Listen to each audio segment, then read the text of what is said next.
Good evening. Welcome to ACRTv. I am Jean Beliard of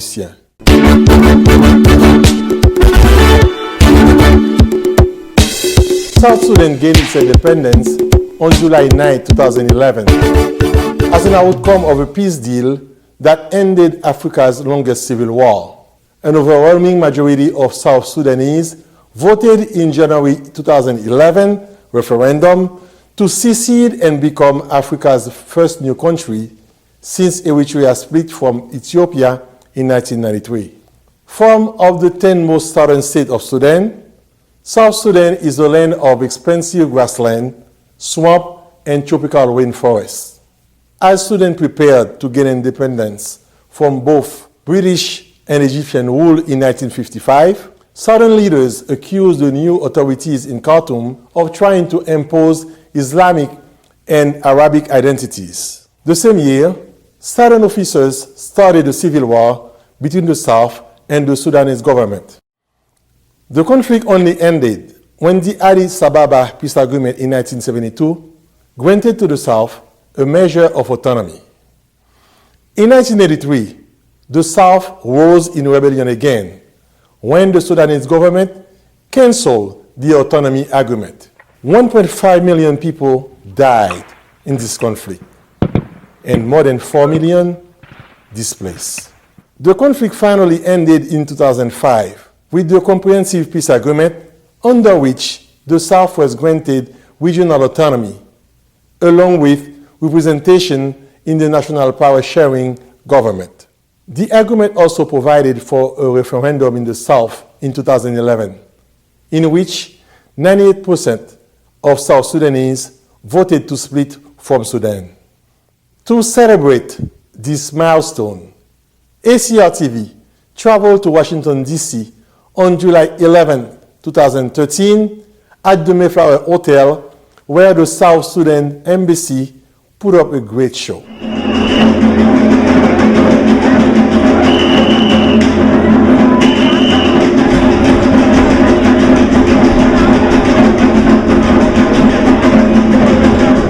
First, let's take a look at the second independence anniversary celebration in South Sudan, where the people and foreign dignitaries gathered for this occasion.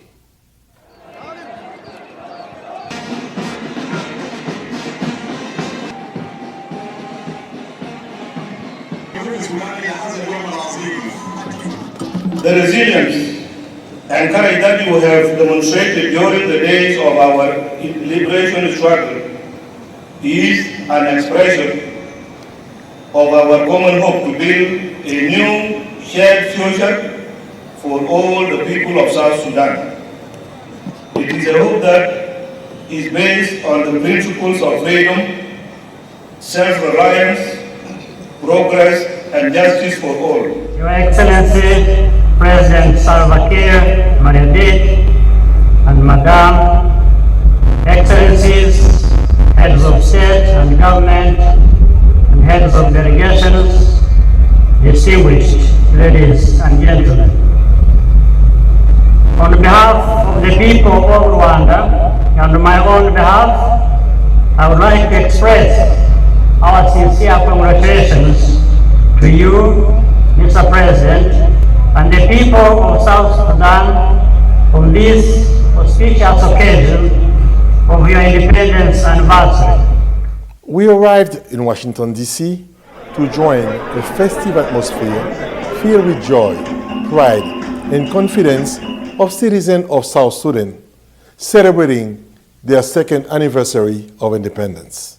They spontaneously shared their happiness while they remain mindful of the significance of this legacy. And, I'm very happy that we are celebrating our anniversary, our second independence.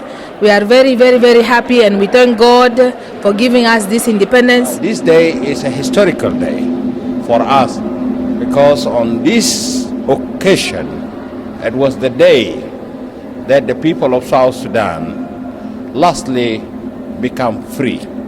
And they voted overwhelmingly with the 98% to say that they want to have their homeland. So now, since 2 years ago, They have taken control of their own political affairs, social affairs, and economic affairs.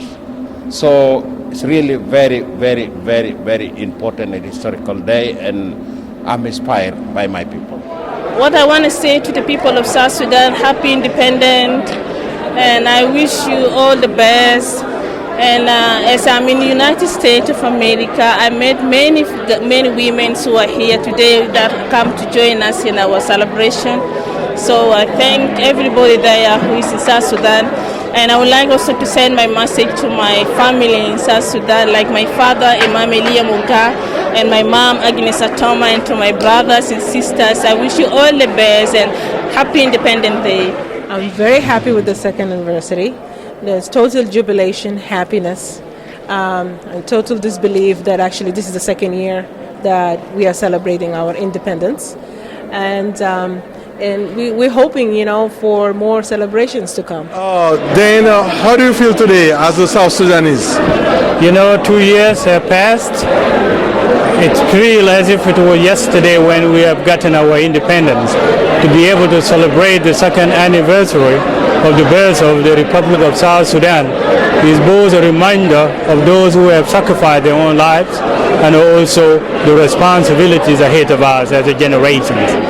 Most South Sudanese that we interviewed are fully cognizant of the sacrifices of their ancestors who gave up their lives to create this nation. We are grateful for the souls that have died to liberate us. Many people have died. Millions of people died. So we are just very, very happy to celebrate our independence. And we pray that South Sudan will truly be the star in Africa and in the world. We are very, very grateful for all the sacrifices that our people have done in the South and also all over the world in the diaspora, what they have done for South Sudan. As South Sudan is embarking in the daunting task of nation building, its citizens are well aware of the challenges ahead. Ambassador Obongo and others reflected on them. Establishing a nation and forming a nation is not an easy thing. And we have come a long way, where we have inherited South Sudan from scratch, from zero. So there is a lot of challenges since last year. We have my leadership in the personnel of His Excellency Salva Kiir Mayardit and his colleagues have done a lot in the area of infrastructure, in the area of supplying social services. We have made mistakes, but we are now believe that we need to correct these mistakes.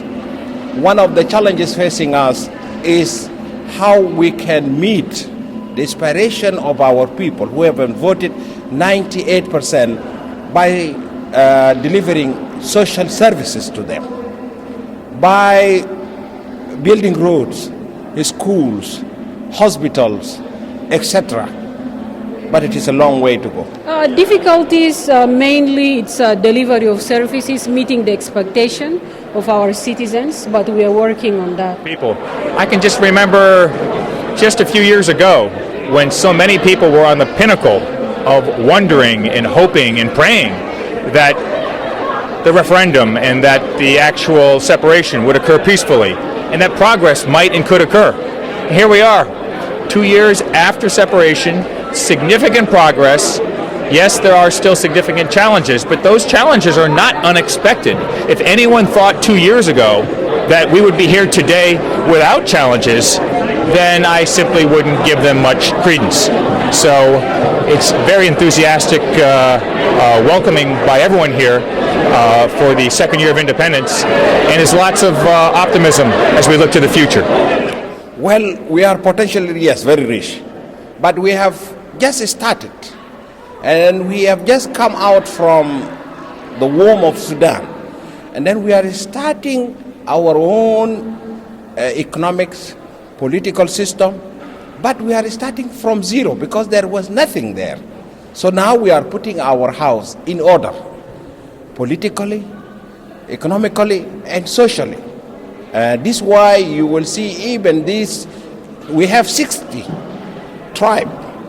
How can we bring these 60 tribes together so that they pay their allegiance not to their own tribe, but to the flag of South Sudan? It is not easy. It is one of the challenges of the nation building.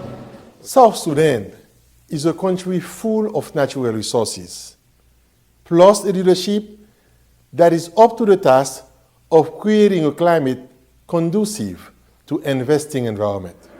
We have a lot of resources.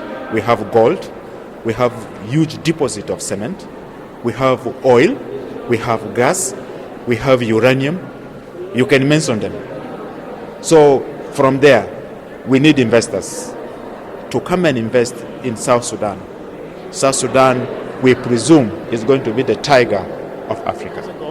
We were from nowhere. There was no roads. Now there are some tarmac roads. There were no buildings. Now there are some buildings. There were no hotels. There are hotels now. So if you go to South Sudan, you will find somewhere to sleep. And it used to be just trees and forests.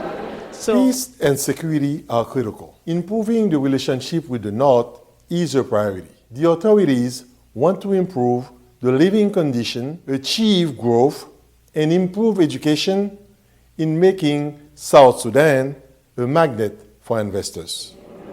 Our problem is that we have the oil, but all the facilities are still in Sudan, and we are a lockland country.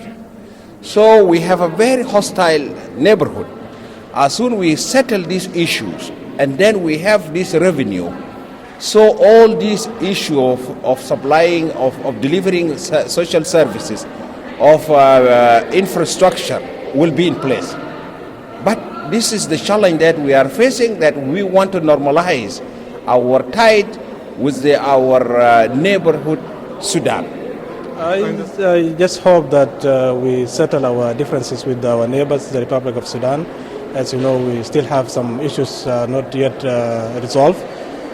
We hope that these issues are finished and are resolved, and we have peace between us and the Republic of Sudan.